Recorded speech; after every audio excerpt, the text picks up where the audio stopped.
Greetings, greetings. Thank you for tuning and listening in. This is your host, Trust Christian, Own Nothing, Control Everything. Just want to thank you for tuning in, listening live or in the replay. Today, I have the incredible pleasure of bringing a change up in the traditional vault media where we are talking about trust and privacy and things of that nature. Today, I'm going to be bringing a close council member that's inside of the vault that advises on many different subjects. Very well respected opinion on many different subject matters in business. Has a great business background, and we've established a relationship with this incredible individual, Dr. Tracy Timberlake. So I just wanted to today to bring you all Dr. Tracy Timberlake because she does have a she has a solid business background, degrees out of the wazoo, and she just really has built a successful business over the past year plus with being dedicated to her craft and things of that nature. And so I really wanted to do an interview with her and really just more focus on the mastermind aspect of it, because we do have constant contact and just some of the ideas that she throws around and how to develop your business, and even talk about in her goal setting session that she has coming up in 2018. Well, the goal setting session for 2018 coming up here. So, Dr. Tracy Timberlake, are you here with us? Yes, hi, how are you? So glad to be here. Thanks for having me. Thank you. Thank you for joining us. I appreciate that. Absolutely. Awesome. So, how was your day going? The day's going great. It's a typical Thursday. In life, good things, always good things happening. So we're excited. Yes. Awesome.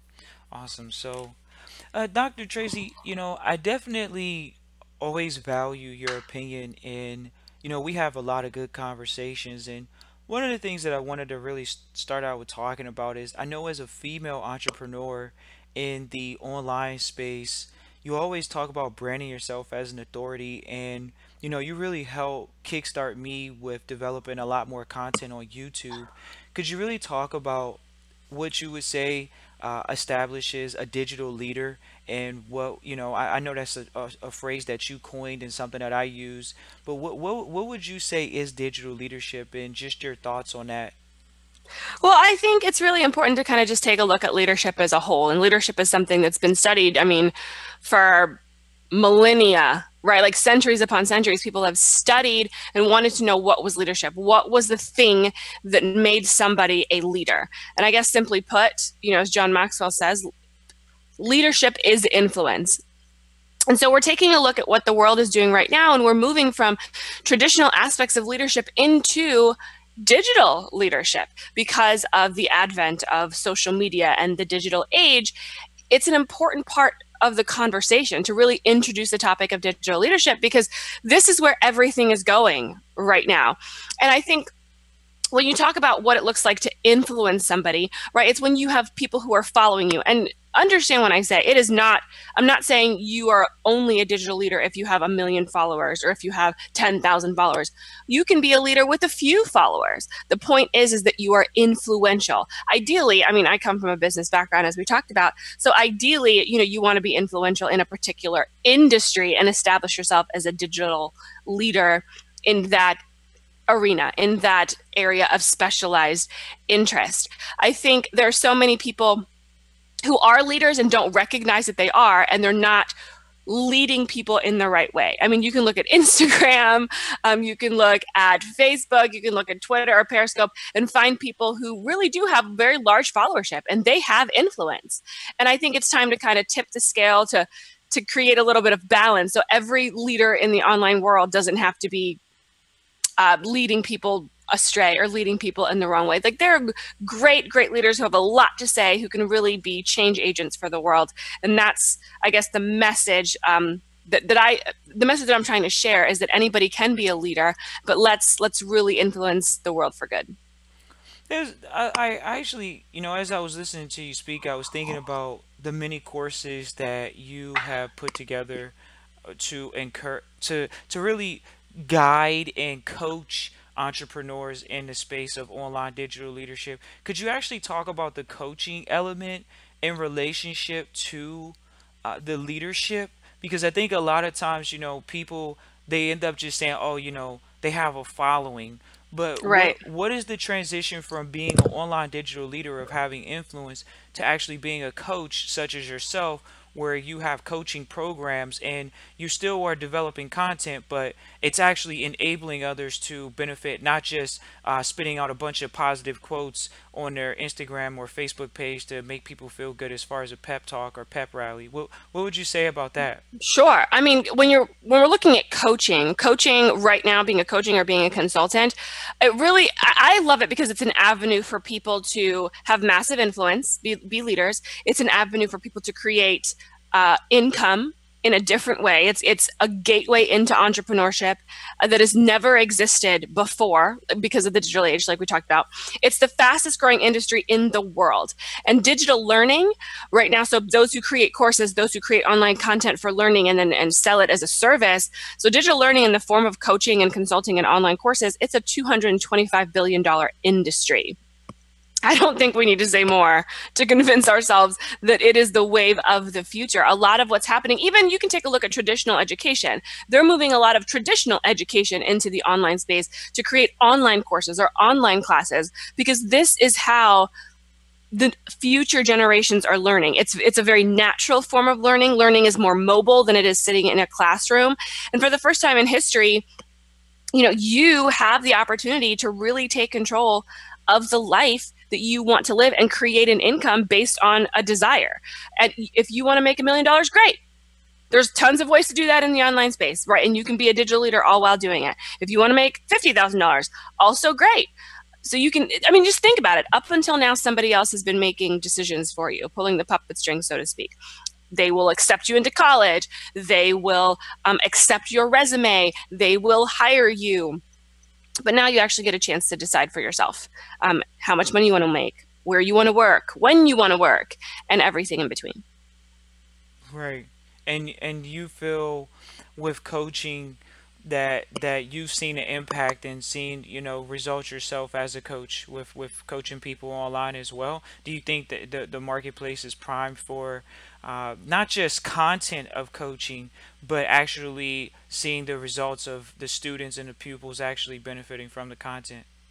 Yeah, so coaching or consulting in the online space, it really is sort of a double-edged sword.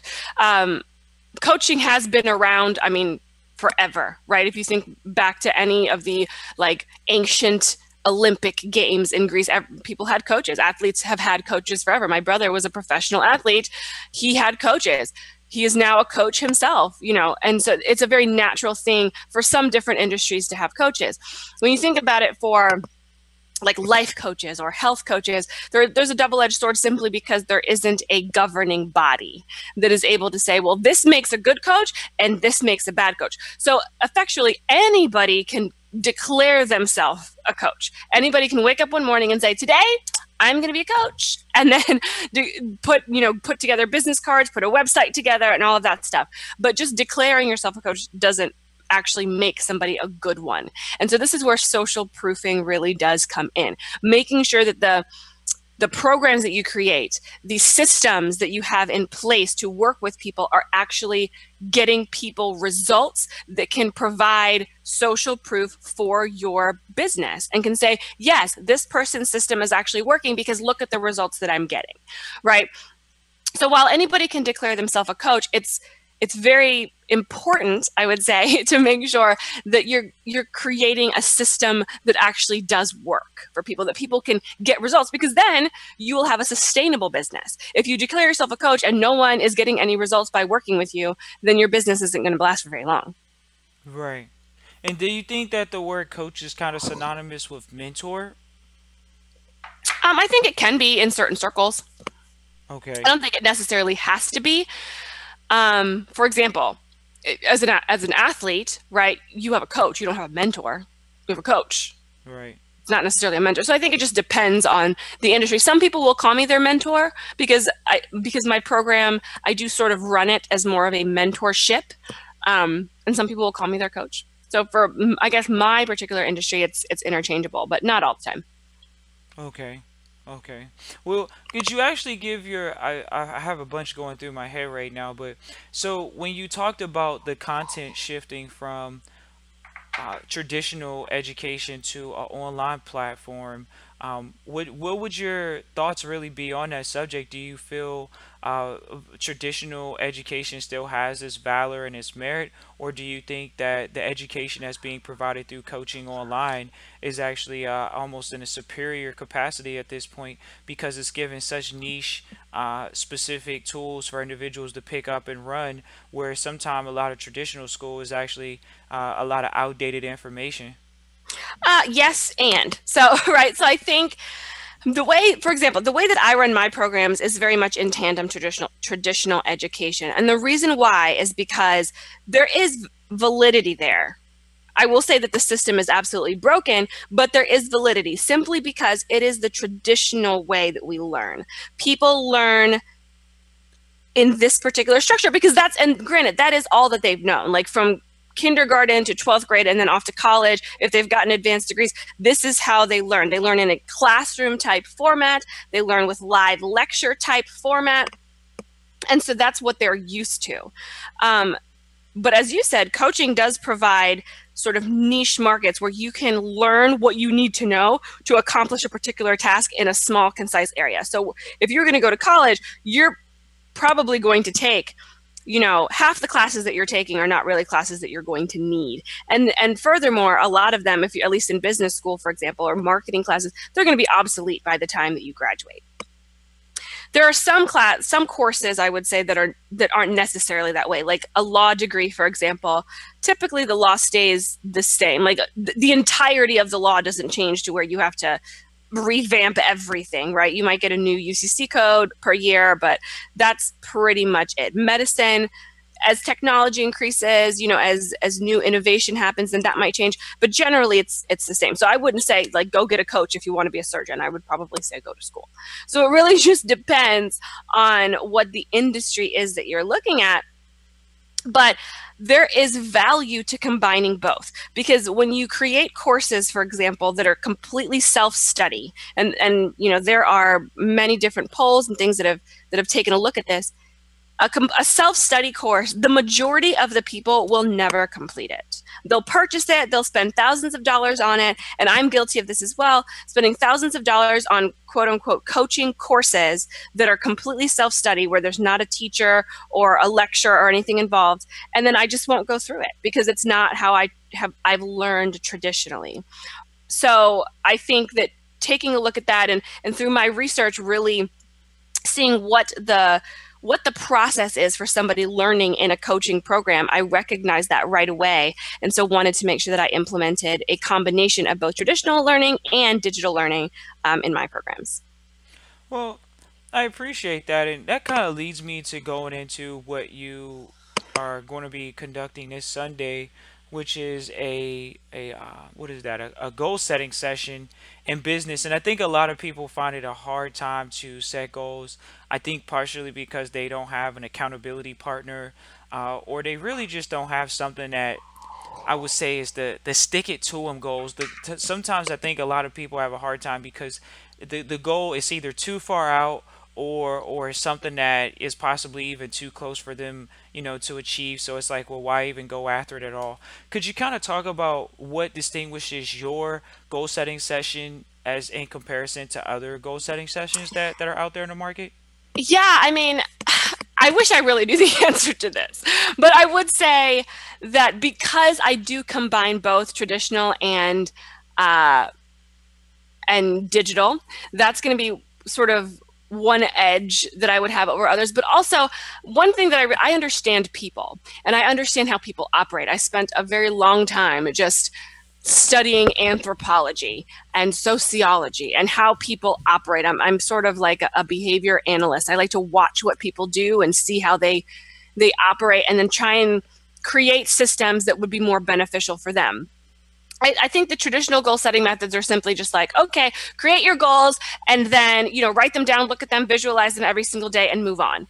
And people don't create any strategy around them. They don't have accountability, and they don't really get to the core of the issue. So in my goal setting session, we get to the core of why you're actually not accomplishing your goals. Because generally speaking, the big stuff, the big goals that people have, they've had for years. and there's a blockage. There's, whether it's energetic, whether it's spiritual, whether it's mental, whatever the case is, there is a blockage that is causing them not to move forward in that particular goal. And so in my workshop, it's a 3-hour workshop, we dive very, very deep into understanding who we are, how we are wired as creatures, because naturally we have an inherent need to achieve purpose and to achieve goals. That's how we're designed. I mean, we're designed to work towards something. But people who don't achieve them, it's not because they don't have goals. I think everybody has goals, whether they're silent or otherwise. It's people don't have strategy and they don't really recognize the things that are holding them back. Once you bring those to the surface and you bring that into your awareness, you're able to witness your behavior and then stop it.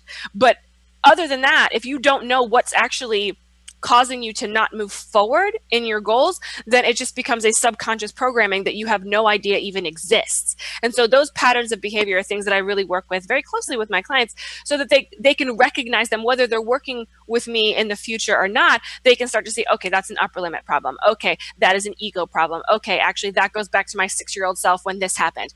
Because there's so much programming that happens in our childhood that we don't recognize affects us as adults and affects our trajectory in terms of where it is we're trying to go.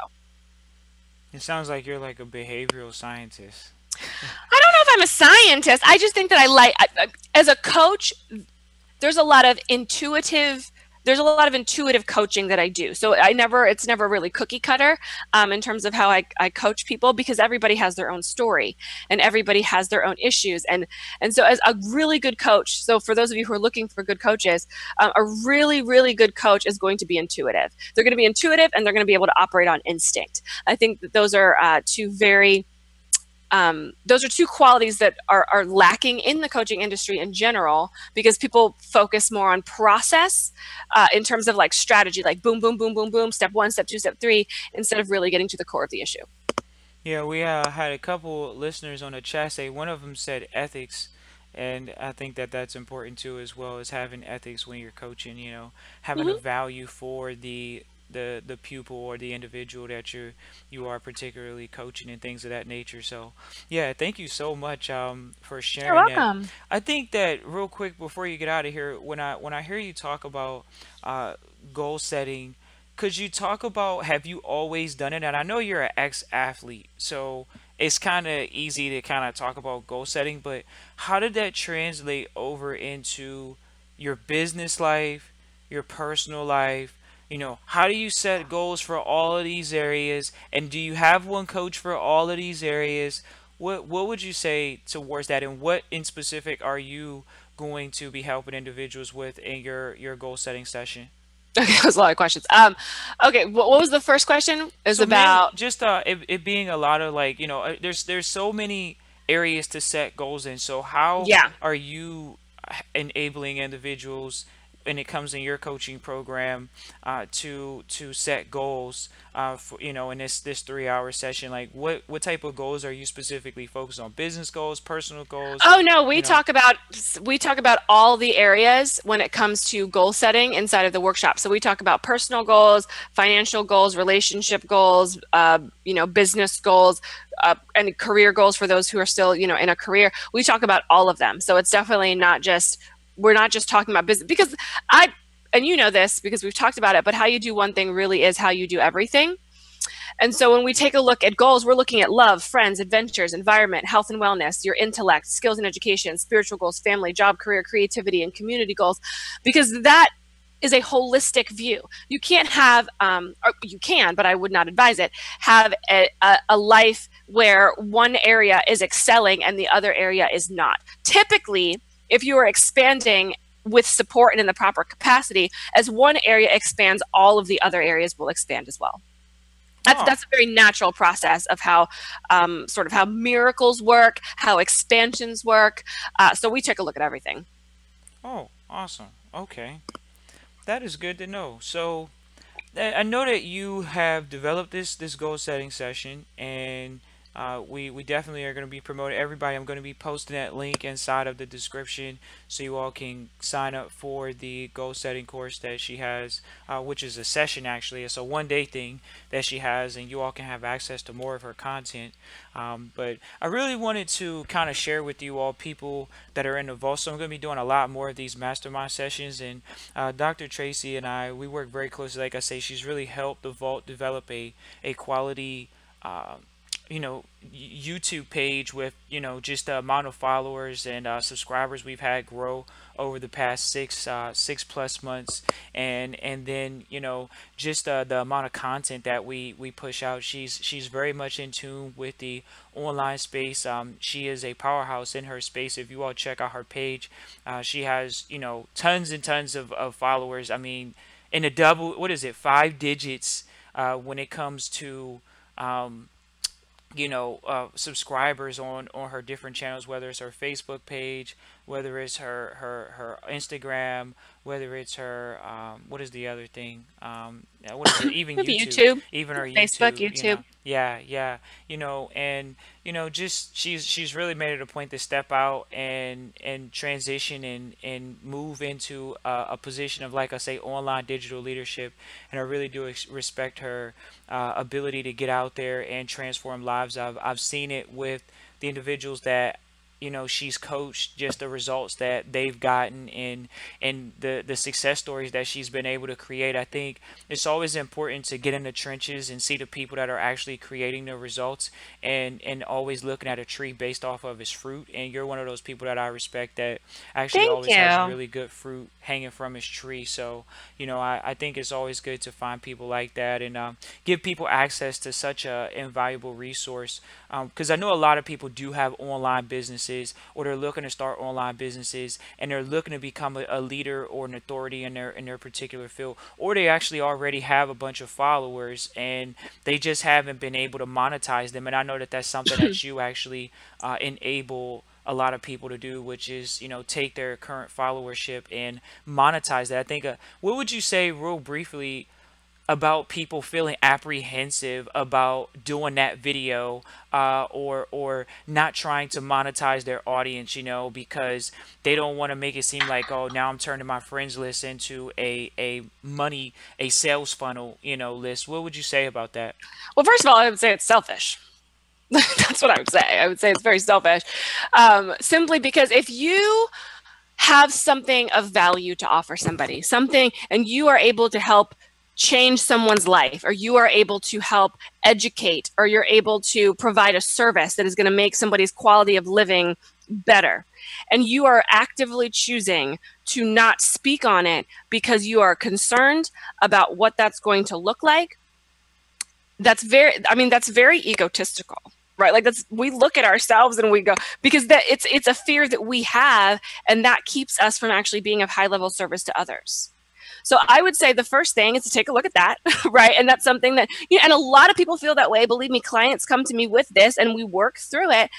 But we have to look at the thing that we have inside of us as more than just a product, or more than just something that we are selling, because that's not what we're doing. We're not selling, we are serving, and we're serving others. And when you look at it in service to other people, then you don't start to say, well, I don't want my friends to think that I'm just trying to sell them stuff. No, you're actually trying to help people. When someone comes to you and they say, hey, can I help you with this, and they need the help, why would someone say no?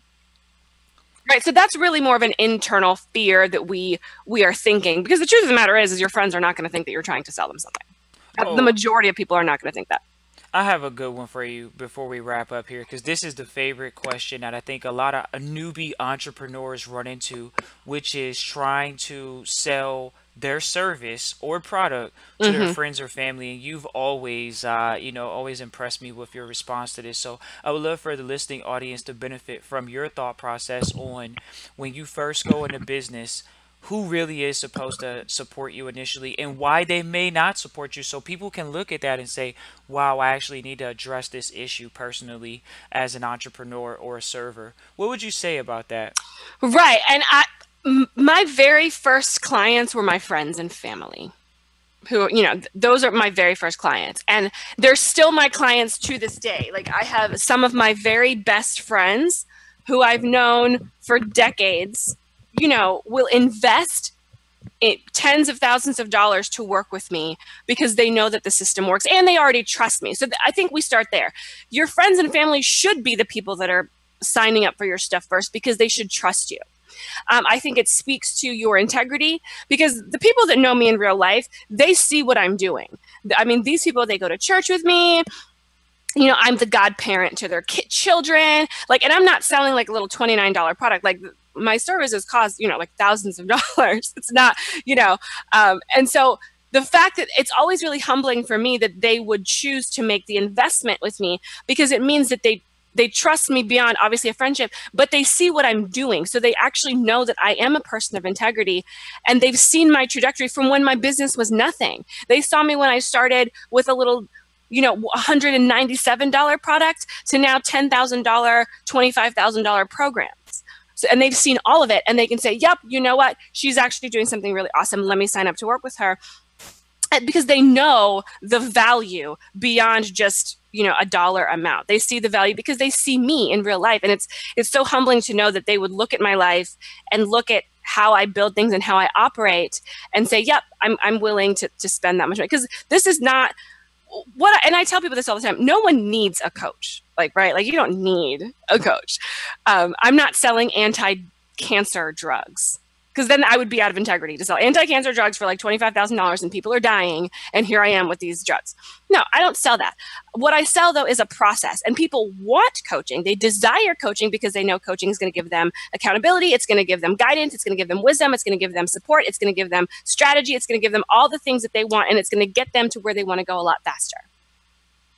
So for somebody to choose to say, yes, I'm going to spend X amount of dollars, whether it's my $27 products or whether it's a $100 workshop or whether it's, a $10,000 program, the fact that people in my real life, and I've known people, there are people that I've known since they were 14 years old and they've known me since I was in college who sign up to my programs to work with me and because they've just known me for that long. So I always say when your friends and family are not signing up for your programs, generally speaking, there may be something wrong. Maybe we need to take a look at how we're approaching it. We need to take a look at our messaging. We need to take a look at, are we standing in integrity with ourselves? Do we live the same way, both in the online space and offline? Because I'm very much the same. And people tell me that all the time. You're the same in your videos as you are in real life. And I'm like, yeah, that's good. That is a good thing.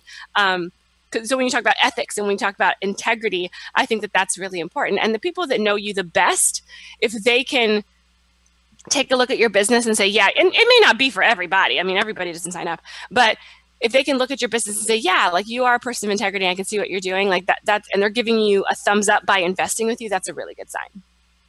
Thank you, and I always appreciate that response because I think a lot of new entrepreneurs, when they first start out, they sometimes have a hard time, quote unquote, convincing their friends and family, and it's just unfortunate that they kind of scratch their head or they bump their head against the wall trying to, get them to buy, and it's really hard for them to start out instead of just, like you say, walking in alignment and sharing real value with their friends and family so they can see that, this is somebody that I know and that I trust and, have a relationship with, and we want to continue growing that relationship. So yeah, I also think it's a mindset issue as well, because when you approach your online visibility with, oh my gosh, I don't want to post this on my Facebook group because I don't want my friends and family to see what I'm doing.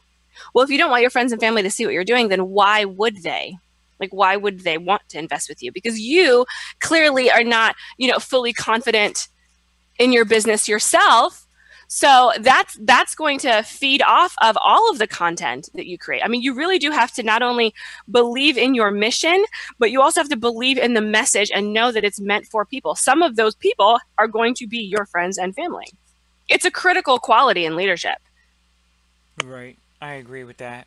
Well, Tracy, Dr. Tracy, I always appreciate, your perspective on everything, and that's why we hold you so close in the vault, because you Thank provide a you. different dynamic of education and perspective in the vault, and we always need that energy. So we could sit on here all day and, share mindset and thought leadership because this is what we do. But I just want to thank you so much. If you want to, you feel free to share how people can connect with you socially. I know that you have a bunch of different outlets. What would you share as far as your social outlets to let people know how to get in contact with you or continue Yeah. to build that gap in Of relationship? course, yeah. So you can find me everywhere. I'm Tracy Timberlake everywhere: Instagram, Facebook, YouTube. I also have a free community. It's a free Facebook group. It's called the A-List Entrepreneurs. And you can just look it up, Facebook on or Facebook groups, A-List Entrepreneurs, and I post a lot of content. There's free stuff in there. I do live streams in there as well. Just trying to do as much as I possibly can to inspire people to greatness. Awesome. Awesome. Thank you so much. And I just thank you so much for continuously, sharing your greatness with the world and not being selfish with your skills and your talents and abilities. And I just hope that everyone gets some value out of this because if you really go back and listen to everything that she said, there's a lot of inspirational get off of your hands and butt and actually do something inside of this conversation for you to improve your life as an entrepreneur or even a goal. So feel free to sign up for a goal setting session. I will put that inside of the description. I think it's this Sunday on the 17th. Yep, it's a Sunday the 17th, 6:30 p.m. Eastern Standard Time.